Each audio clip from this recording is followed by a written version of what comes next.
Now, the people that wanted deliverance didn't show. And let me explain some of this.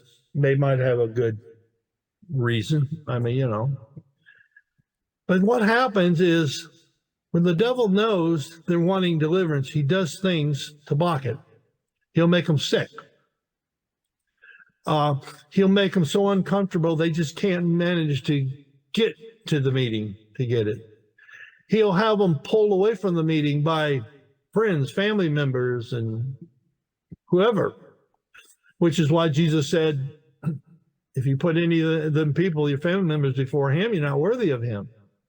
And there's a lot of other ways tricks they do it. In fact, we've had them come into church and they have trouble getting through the door. Had people go out and have to bring them in. Come on, it's okay. Yeah.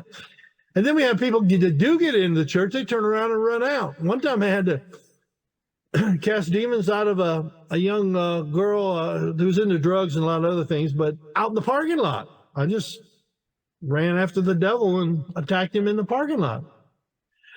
So what I'm trying to say is you can't condemn people for not showing up. At least you can't judge them.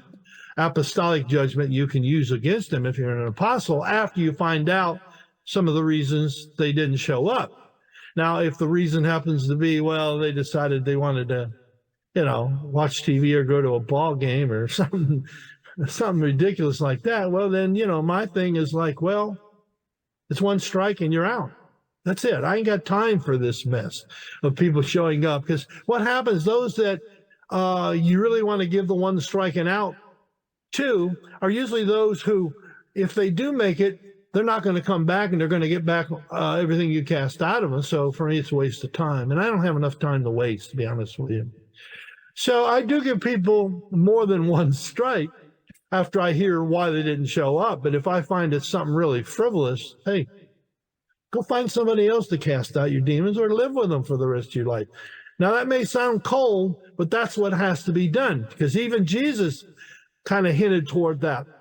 When Peter came to him, he says, oh, but they're all looking for you. And Jesus says, well, we got other things to do. We ain't got time for that. We got to go into other towns. That's where I stand with this.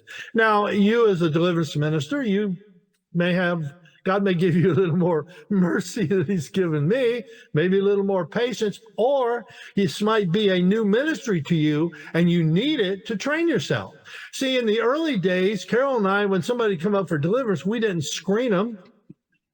And in fact, in the early days, we didn't even know how to screen them, but we didn't screen them because we thought, well, we can learn something here. And we did. We learned a lot. But there comes a time when the frustration they put you through isn't worth the little bit you'll learn after you've learned so much. And I'm not saying you ever know it all. I don't know it all.